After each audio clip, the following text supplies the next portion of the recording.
سلام او ژوند په خیر. په دې هیله چې ژوند به مو ښه روان وي او تاسې به زښته ډېر پکې خوشحاله یئ.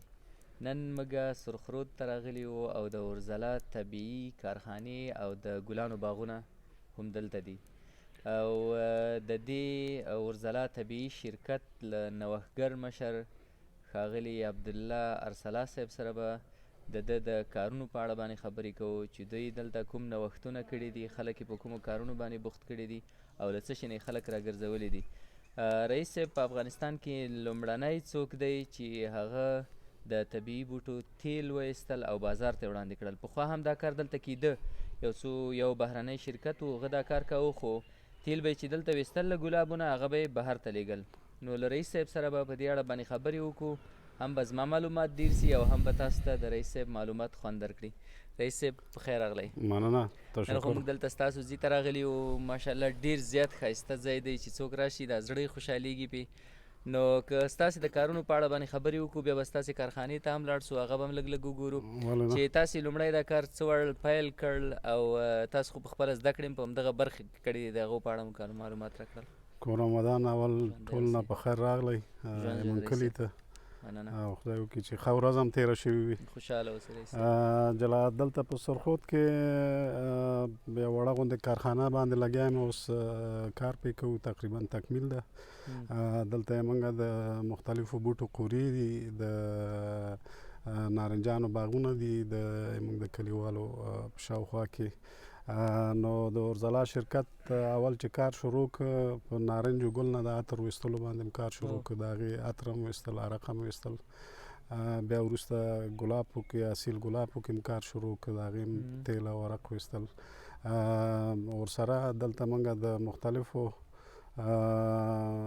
میوهدارو بوټو وړې وړې قورې لرو په دې کلي کې، مختلفو باغونو کې. نو ټول تقریبا زراعتي کارونه دي، درمل بوټي دي، عرقیات دي، بېدانه انارو کې کار کوو، د هغوی د شاتو مچیو باره کې هم تاسو کار بله کړی دی؟ زنبورداري کې کار کوو، مچۍ لرو، مچۍ ساتو. نو همدغه زراعت پورې تقریبا زیات تړلي کارونه دي. تاسو چې دلته قورې جوړې کړي دي رئیس صاحب، دا د شاوخوا نورو کلو ته هم بیا ورکوئ بوټي له همدوی نه؟ بله، دلته اوس یو څه خو بیخي نوي دي چې دا ځینې کلیوال مې تشویق کړي دي چې هغوی قورې دلته اچولي دي او کار پرې کوي.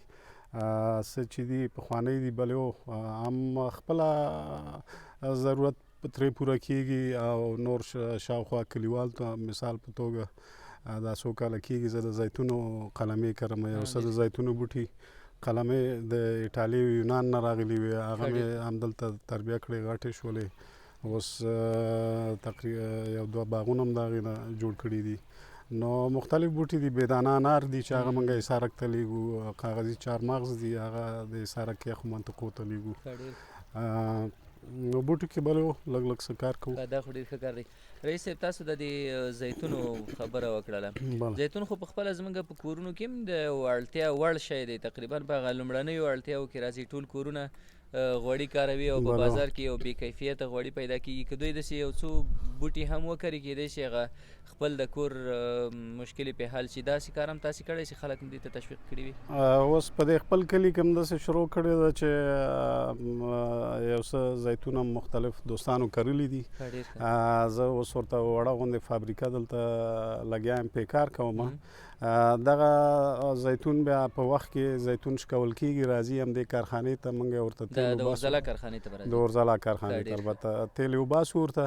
نو هغه تیل ډېر دی او کم شي مقابل کې موږ ورته تیل وباسو، لکه دلته د عام د ژرندې مزد ورته وایي، د ژرندې په حساب باندې هماغه رقم کار ورسره کوو. نو موږ ته یې ګټه دا ده چې هم دلته نیالګي زیاتېږي او بیا دا خلک چې زیتون کري کولی شي چې دا تیل په موږ خرڅ کړي یا خپله استعمال کړي، یا نیمې خپله استعمالوي، نیمې په موږ خرڅوي.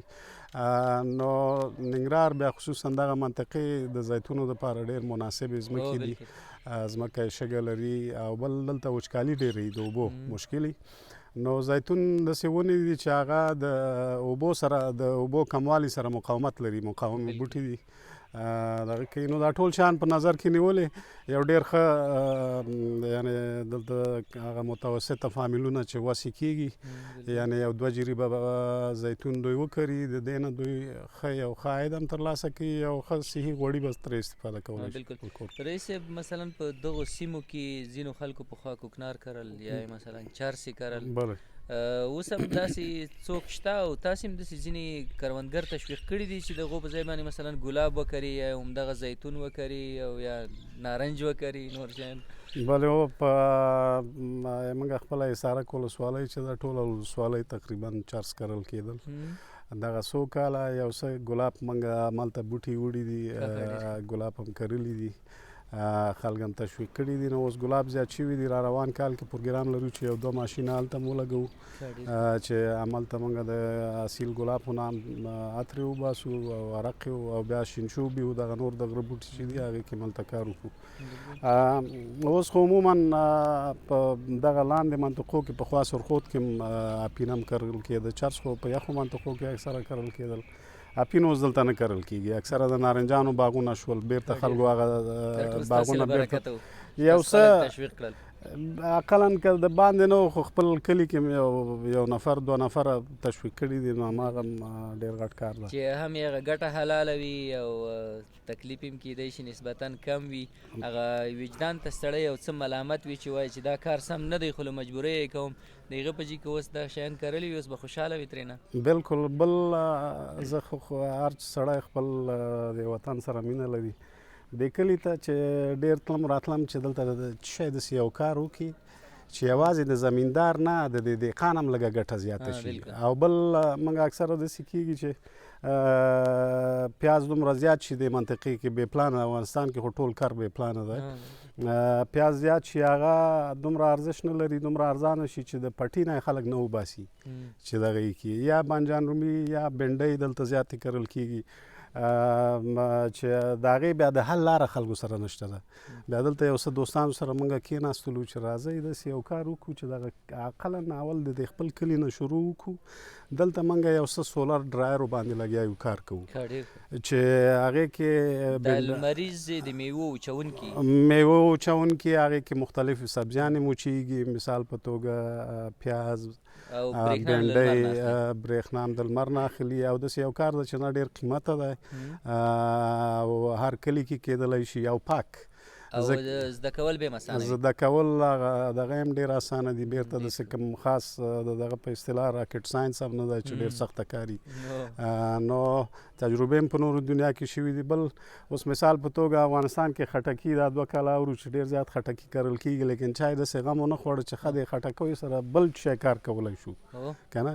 اوس خټکي ټوله دنیا کې خلک خټکی وچوي ډېره یو ښه میوه ده خو په پاکه طریقه نه په خاوره کې لکه څه رقم چې موږ هم په افغانستان کې توت وچوو لاندې په خاوره کې پراته وي هغه بله دنیا کې اوس دنیا ډېره مخکې تللې ده هر شی چې خارج ته لیږي ټیسټ کېږي یو سټانډرډ لري نو هغې ته ځان به اقلا هغې ته که ځان نشو برابرولی دغه خپل وطن کې موږ د خارج نه چې ځینې شیان راځي د هغې بدیل واوسو او یو پاک شی دغه وشو. نو په دغه کې زراعت کې خو طبعا کار ډېر زیات دی خو دغه 2-3 واړه کارونه چې دي موږ اقلا هغه سړی خپل کور نه شروع کړي خپل ګاونډ نه شروع کړي چې دغه ځینې تجربې دي کوي نو بیا داسې کار دی چې دغه د وچولو کوم شی چې موږ جوړوو دا قندهار ته وړلی شي ځکه هلته هوا وچه ده هلته شی هلته ډېر ښه هوا چې وچې شی ډېر په اسانۍ وچېږي ډېرې میوې لرو چې موږ باید وچې شي. اوس مثال یا شمالي ته دا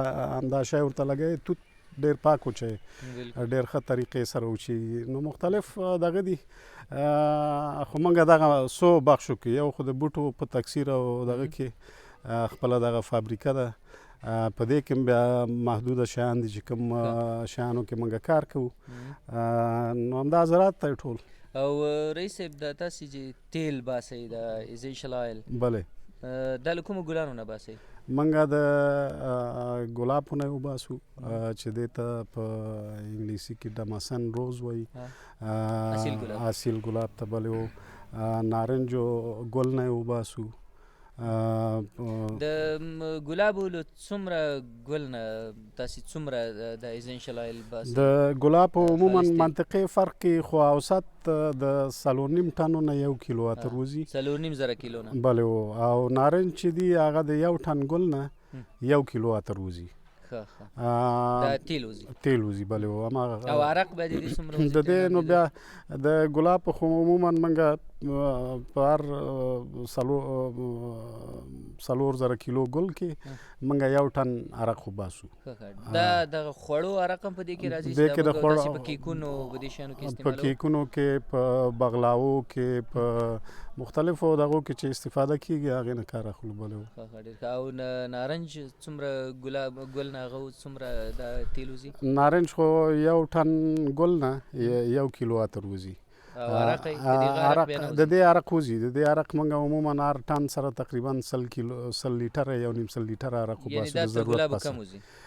کولی شو چې 1 ټن یې وباسو خو هماغه اندازه ځکه د ګلابو تیل ویستلو درجې او دغه فرق د نسبتا د نارنجو عرق بیا په څه شي کې کارېږي؟ نارنج او عرق خو اکثره په دام همدغسې په د خوراکه او فوډ فلیورینګ او د شیانو کې استعمالیږي، په همدغه بغلاو شیانو کې. بل همدغه جلدي سپری دپاره د مخ د جلدي سپری خبره تاسې وکړه. موږ هم د خپله اورځلا نه اخیستې وي، تاسې موږ ته راوړې وي چې هغه موږ په مخ باندې کارولې. بیا پکې موږ یو شی زده کړی و چې ځینو ملګرو ته به هم ویلې چې دغه د ګلابو اوبه چې کله په مخ باندې وایي دا عرق سترګې ورته لوسوئ چې دا سترګو ته هم ګټه لري. او د نارنج هم همداسې په مخ باندې ویل کېده، د هغو لپاره کاروو. بل رئیس صاحب تاسې په دې ځینو نوو بوټو کې هم کار کړی دی لکه مثلا اوکاډو یا مثلا عجوه، خرما، دا مو هم روزلي دي دلته؟ خرما خو ډېر داسې جالبه کار ده، یعنې 100% نشم ویلی خو کیدای شي 2% مثال 100 زړي ما کېنولي 2 دانې عجوه شي. هغه خو وخت زمان سره بیا معلومیږي چې 4 کاله بعد موږ ته معلومیږي چې موږ دا تجربه کامیابه وه که ناکامه وه. په اوکاډو کې هم لګیا یو ځکه د ننګرهار لغمان او کونړ ځینې سیمې دي چې هغې ته دغه په اصطلاح سب ټراپیکل ورته وایي چې اوبه یې ځمکه یې زیم لري، اوبه لري او مرطوبه ځمکې دي. نو هغه کې ځکه دا یو ډېر قیمتي میوه ده او بوټي هم ډېر قیمته دي، نو که دغه ځای کې دا بوټي وشو کولی چې عادت شي او دلته میوه وکړي، نو دا به د خلکو دپاره یو ښه د ډېره بهترینه عاید منبع به وي. نو ګورو ما هم دغه تقریبا 6 میاشتو نه پکې لګیا یم. نو دغه خبره دا د زراعت کارونه چې دي دا لږ وخت نیسي او اکثره یې ما ته انډیوالانو زړه ماته تنګ وي چې ستا دا سره خبرې دي د 4 کالو 5 کالو نه دې خبرې کمې نه دي که نه. نو دا شیان وخت نیسي. د دې دا کلایمیټایزیشن ورته وایي، که دا کلایمیټایز شي نو اقلا 1-2 کالو ته ضرورت لري چې نتیجه یې موږ ته معلومه شي. ما یو شی اورېدلی و چې دغه تجربه په ډېر تاوان لږ څه ترلاسه شوي څه ته وایي، یعنې ډېر تاوان به کوې بیا به یو لږ څه ترلاسه کوې. یعنې تاسې دا 4 کاله 5 کاله وایي په دې کې به ځینې شیان داسې وي چې تاسې تجربې پې کوئ بیخي ناکام هم شي.